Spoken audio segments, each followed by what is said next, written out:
Hi, everyone. Welcome back to another episode of Journey to Purpose. With me today, I have the wonderful Maria Gallucci. Maria, welcome. Thank you for being here. Thank you so much for having me. I'm very excited. Me too. First, very easy question is where in the world are you today? So I'm in Denver, Colorado. So I'm in Ah, the West Coast.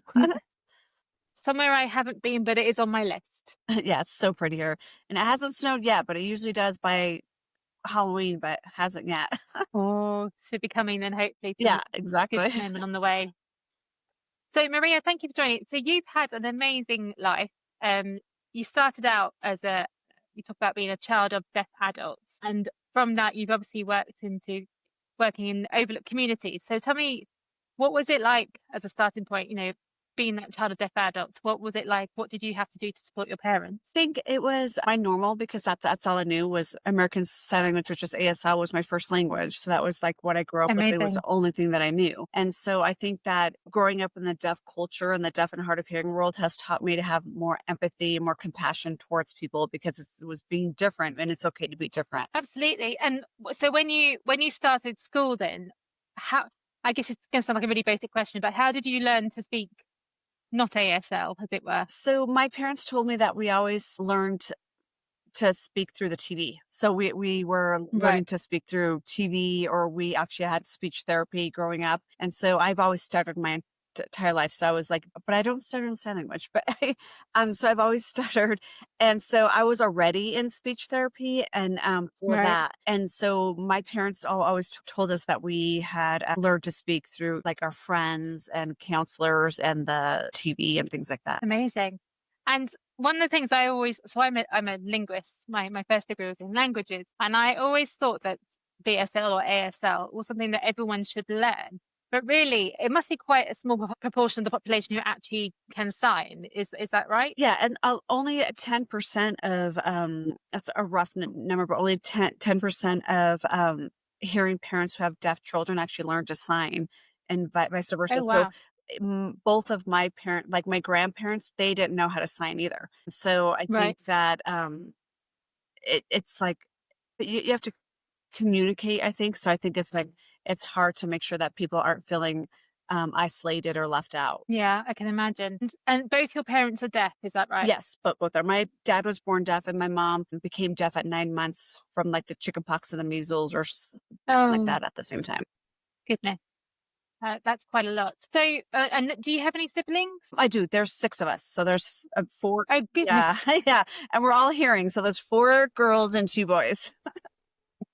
I don't know. Does that mean that when you guys to squabble as kids, like your parents maybe wouldn't notice because just that silence instead? Yeah, exactly. And so I think that I still remember like going on a field trip and my mom coming to pick me up, and I would sign to my mom across the parking lot and like, oh, your parents are deaf. I'm like, yeah, because I always thought it was just like my normal. So to me, I'm just like, yeah, Yeah, that's just how it is. amazing. And so, how did you end up helping them buy a house then? Is that right? You at the age of 12, Yeah, you did well, that. we were on our way to close on the house, and so I didn't plan that for me. I thought I was just going to go right with them to the house place, but they when they got there was no interpreter or anything, and so they were just trying to explain the closing documents and all of the loan like documents without an interpreter. And so I stepped up and I'm like, oh, let me help it interpret this so they could understand like what was going on and what they were signing. And so it was always my mission, like after seeing that happen,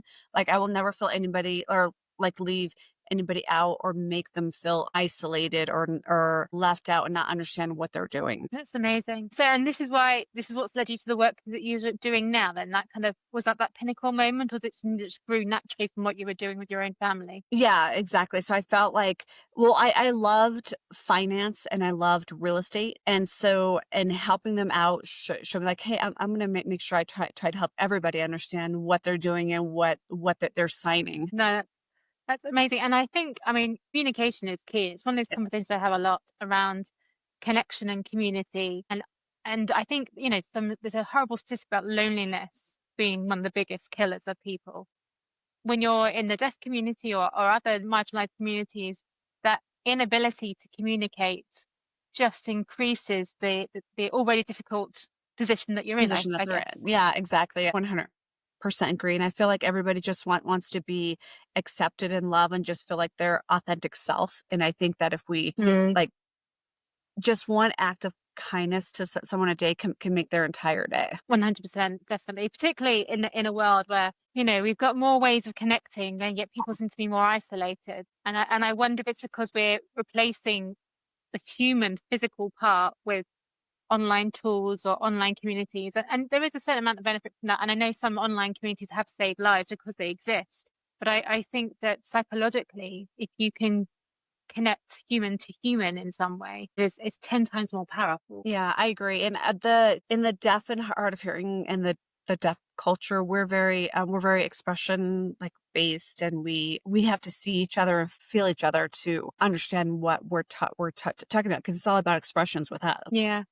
I remember I worked for a company a couple of years ago doing a contract, and that was the first time I'd seen BSL interpreters on a call. So we had two deaf coders, they were developers, and I'd never seen it on a call before. And I was like, this is fantastic, because this showed that it can be done, but also again is that point around the expression, the physicality of it. I guess even with the interpreters, it gets harder. And I had a client from my therapy business who had a lot of anxiety because he was partially deaf, but he hadn't told anyone because his was from serving in the military. He didn't want anyone to know that he was this partially deaf. And I said, but how do you cope? He said, well, people think I'm grumpy because I don't engage, because I can't You hear. can't hear, And yeah. so yeah, I was like, well, how would it feel if you could, just say to them, or say to someone, like the chair of the meeting, look, I struggle in meetings to hear things. Can we slow things down? Can you do that? And it's a very simple thing, but of course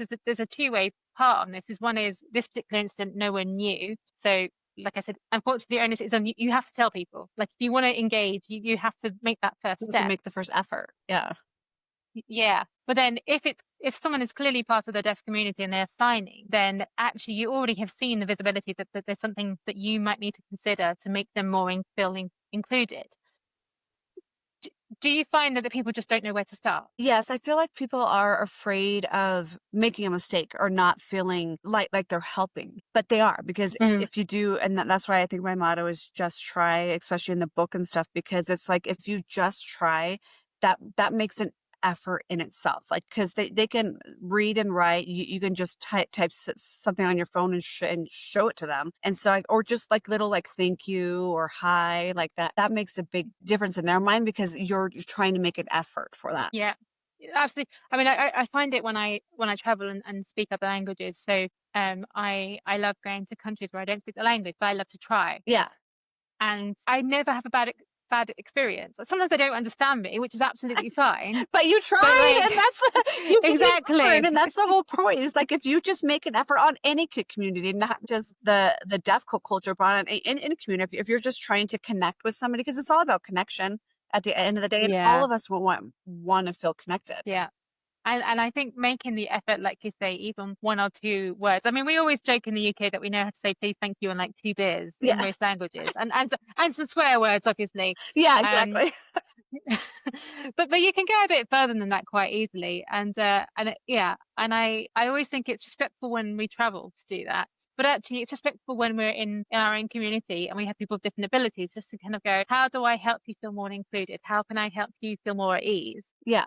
And therefore be more part of the conversation. Exactly. How can I help you feel more included? Because you don't ever want to make anybody feel like an outcast or an outsider. And so just the gesture of trying to make them feel included and like you're trying to learn their language makes a big difference. Definitely.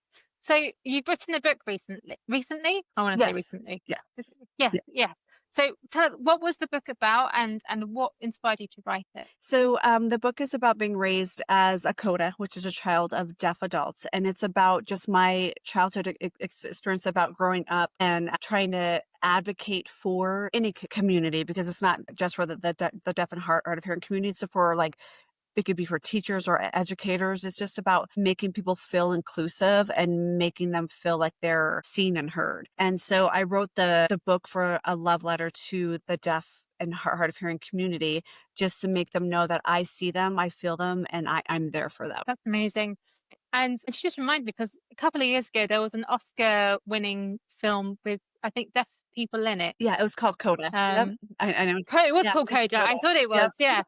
And I remember, I mean, because I think one of the actresses or some of the actors were British. I remember that being a big thing over here. But it's really interesting when you think about representation and how to make people feel welcome and how little there is in the media, for example, and on TV. And we had a TV series over here where we had not a blind, a deaf lady who played an assistant who interpreted for the police. She could lip read because she was partially deaf and all the rest of it. And again, it was such a welcome response, and even by people who aren't hard of hearing or deaf, because it helps you to learn how easy it is actually to integrate and how easy it's to be inclusive. You just have to You just try, have like to you try. say. Yeah. And I think it was, it's okay. Everyone's different and it's okay to be different. But I think that if you give the effort and to just try to understand them or try to like connect with them, I think that's Mm, huge. yeah, definitely.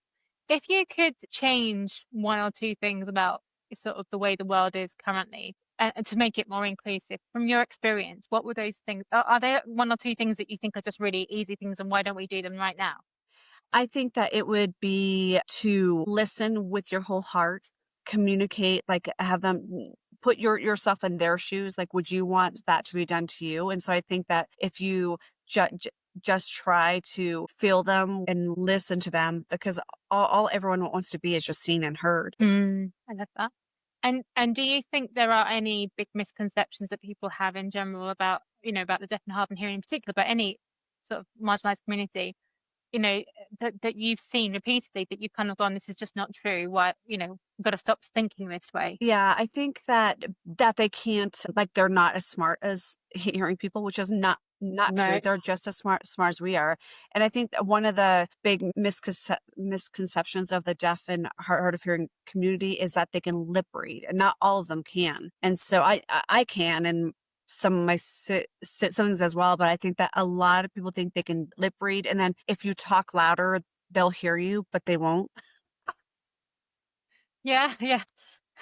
Do you know what? There are a lot of parallels between foreign travel and like being hard of hearing, isn't there? If I just speak a bit louder, I you know, might and understand me they're in my not own gonna hear language. you. They're still not gonna understand in any language.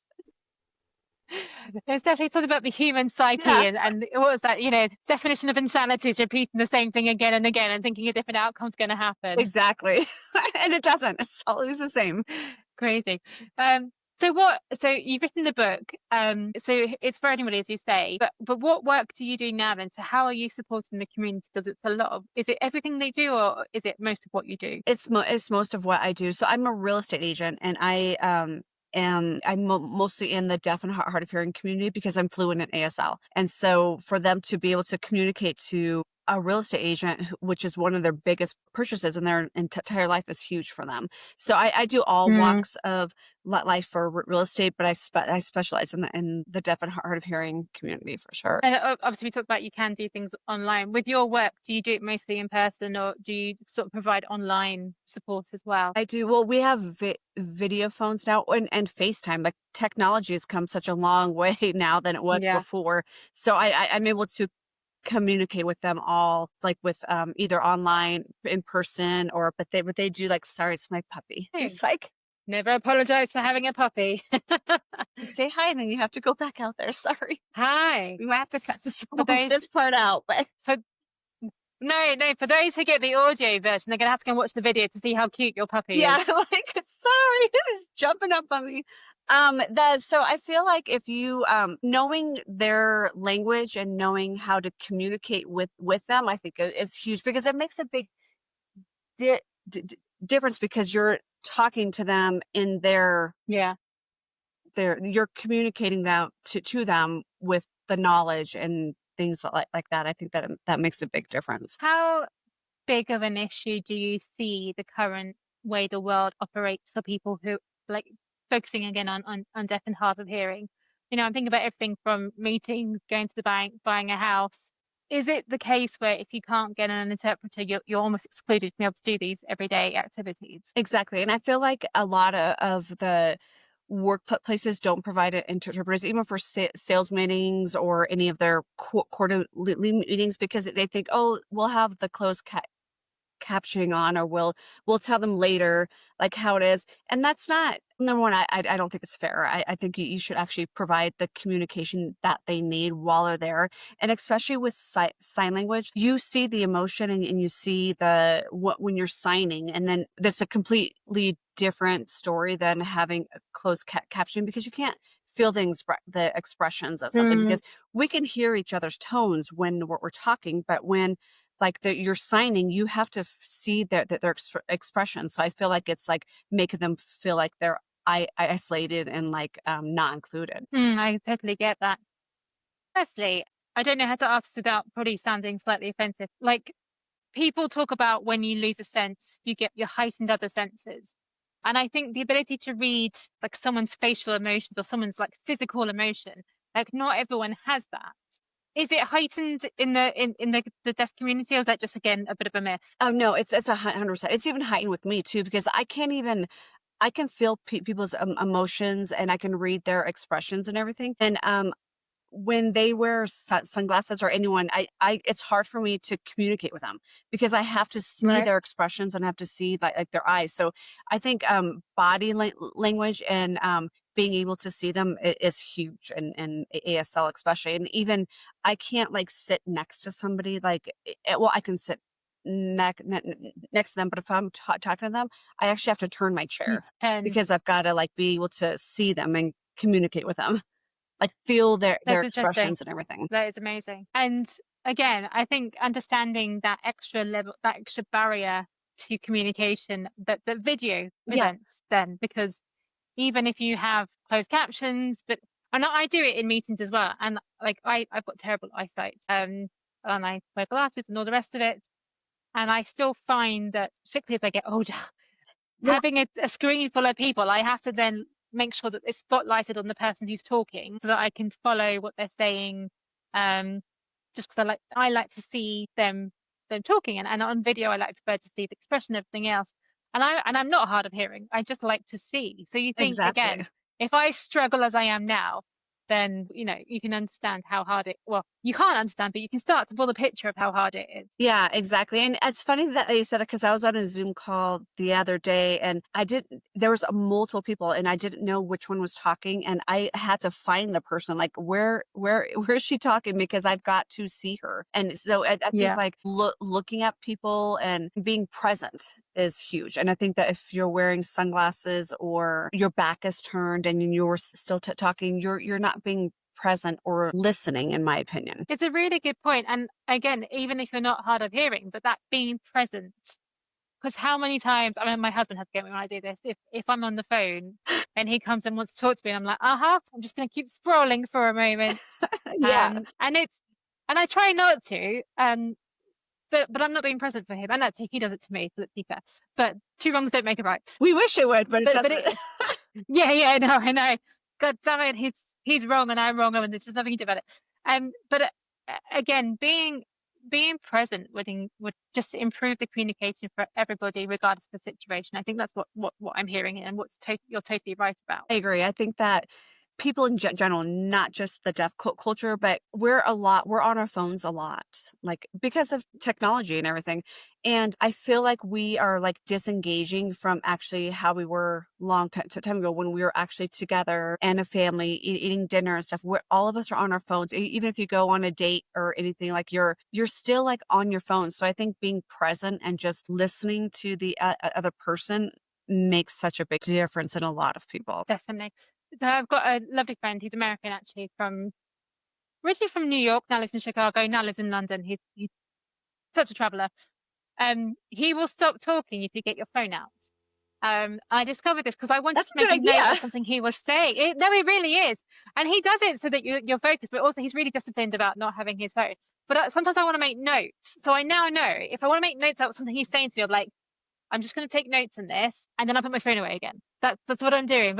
But it was a really good lesson, because he did it in such a lovely way. And because like I'd checking my phone out, just make a note of something he'd said, and he was like, and I stopped talking. I was like, why have you stopped? He's like, well, you're on your phone. I was like, no, I'm writing down what you're telling me. He's like, tell me. But it was a really good lesson. And now I try, and again, I'm better with other people than my husband. I've got to work on that. Um, but when we go out with actually with my husband as well, but we'll try and put our phones away. But sometimes I find it useful to write things down to remember them. But it's about going, I'm just going to write this down, then I'm back And you're present with back you and 100%. present for you. Yeah. Yeah. And the deaf culture, they're really, when we're talking, we're using our hands. So we can't be on Mm, the phone. So yeah. we're very connected. And I think that builds a special bond because we're always present for them because we're signing. So we can't like be You have checking to in be. on our phones. Like we are actually communicating with each other. And I honestly, it's such a good lesson to be reminded of the need for connection. Uh-huh. I also like the idea though, and I do this with some of the languages that I speak. Like I love the fact that I can understand somebody, like say I'm in London, I'm on the tube and I hear someone speaking a language I speak. I'm like, they don't know that I understand.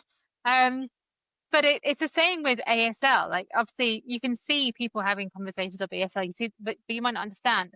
And I actually kind of love the juxtaposition of that secret world on one hand, which is, this is a lovely place where you can be safe and have your conversations. And actually, unless you bother to learn ASL, you don't understand. Yeah. But conversely, that again creates a barrier. Yeah, exactly. And I always forget, like, if I'm talking to a hearing person when I have my deaf friends with me, I have to make sure that I sign to make them feel included. But it goes the opposite way too. Like when I'm with my deaf friends and deaf and hard of hearing friends, and I have my hearing friends, and I'm just signing because I sign really fast, and the hearing friends are like, Maria, what are you saying? I don't know what you're saying, but it's nice to be able to like talk across the room, like either to my sisters or Mm. brother, like, hey, can you get my drink order in sign language? And like no one's like knowing what you're saying. I love that. It is a gift. It is a wonderful gift. I think any form of communication skill is a real gift, and having more than one is a real gift. But it does make you that bridge for the communities fundamentally. It does. It like bridges the gap, I think, between like, and I think that was Mm, my purpose too, to bridge the gap between the deaf and hard of hearing community and the hearing community, and to know that we can all become one. I mean, just learning little signs or even trying to communicate with them, even though you don't know how, and it doesn't have to be perfect, but as long as you're making the effort, that makes a big difference. definitely. When the Ukrainian war started, we took a lot of Ukrainian refugees in the UK, and one of my languages is Russian. So I volunteered as a translator. And I tell you what, I never studied medical Russian, and I had to do a lot of doctors and dentist translations. And I'm like, they're going, so they need to put what's the word for filling and what's the word for this. But like, they didn't mind that I wasn't perfect because I was still, 80% there. I just had to learn how to do. I mean, by the end of it, I knew how to do all the medical stuff because turns out that was a lot we had to deal with. But again, I think making us even a small bit of effort Mhm. is all. I've never seen it not appreciated. Exactly, and it just makes their whole day. You don't know what they're going through that day. You don't know what they're going through in their life, but if you just try, and you can change their whole outlook of that entire day. Like if they're upset in the Yeah, morning and then you're just trying, they're like, "Oh, this person was really sweet to me." That can make their entire day and change their world. yeah, definitely, 100%. Yeah. And so going back to your book, then, so what is your hope? What's your book called? I can't remember if we said that, just in case. Um, Tell us again. Raised in Silence. And so you can go to Raised in Silence. raisedinscience.com, and it's on Amazon. It's on all book platforms right now. We just released the hardcover yesterday. So we have Amazing, Kindle, congratulations. audio is about to be released in a few days. And then we have a Kindle paperback and hardback right now. So, considering our conversation, who do you think should read or listen to this book? I think teachers, educators, the deaf and hard of hearing cultures, business leaders. There's tips at every every end of every chapter, and like leaders. I think it just teaches people how to communicate and how to connect more.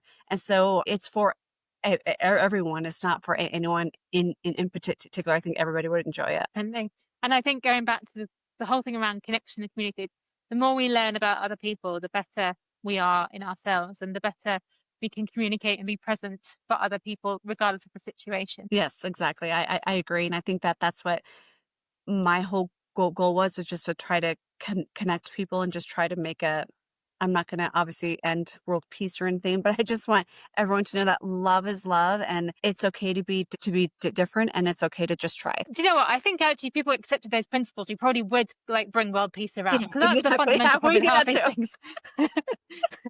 Just be nice to each I other, know, people. just It's be kind. okay. It gets further. And so, do you have a vision for the work that you're doing and community and it's community work? Like, is there a bigger sort of idea that you're working towards?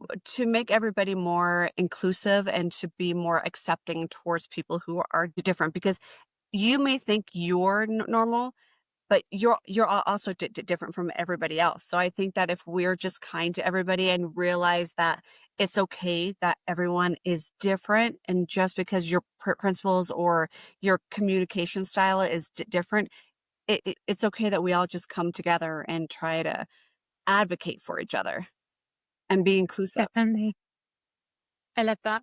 It's something that I've learned as I've got older, and I'm sure you have too. And the one thing I'm really grateful for is how loving and supporting my family is. But we are a bunch of weirdos. I'll tell you that now. But then what I realized is that everybody's a weirdo in their own Exactly. way. Like That's all my families are point. So it's weird, you know. okay. It's okay to be different. Exactly. And in fact, as you get older, it matters less, because I think as you get older, you realize just being comfortable in yourself Mm. and, Being you your know, authentic self. be, Yeah. exactly. So I don't know. I think we have to redefine this idea of normal as not like if someone's normal, they're clearly some sort of psychopath, is my theory now. Yeah, Like exactly. nobody actually normal would be that normal. No, No there's something one's wrong with them. normal. Yeah, exactly. I love that theory. There's no science I behind know. it. Just the world of just the world according to Nipper.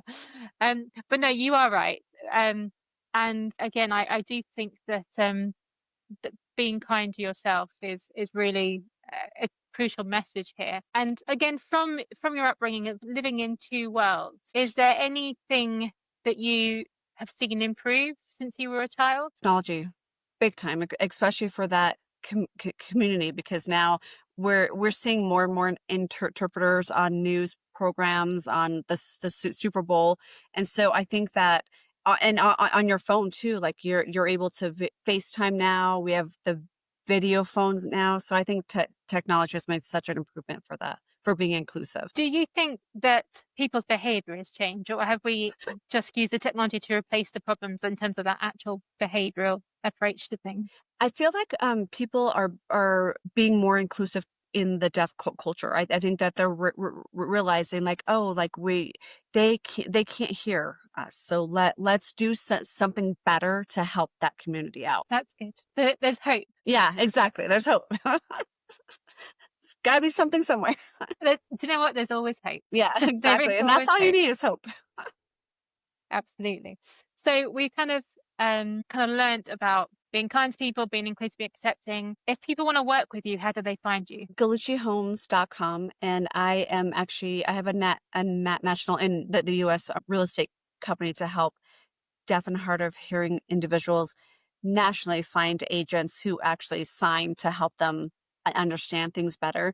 And so that's ASL Realty. And then the book is on raisedinsilence.com. Amazing. How many ASL interpreters are there in the US? Are there enough, I guess is my question. I think we do have a shortage, but we're hoping to get more. A Okay. lot more and more people are getting their license to interpret. So I'm hoping it's going to get bigger and better. If someone wanted to learn more about ASL, could they come to you just as a kind of like a, hey, how do I go about this? Is that something people can do? Absolutely, yeah, Or is there because something they should there's get? a lot of outlets online and even in the state that they're in, that they can learn ASL or help with that. Amazing. So if you listen to this, go and learn ASL or BSL or whatever country you're in, SL. Fantastic. Gallucci Homes is the website to Yes. find Maria Yep. online. And I think anything else that you want people to know before we kind of sign off for the day? That love is love, and everybody just be kind. Love that. Love is love. Everyone be kind.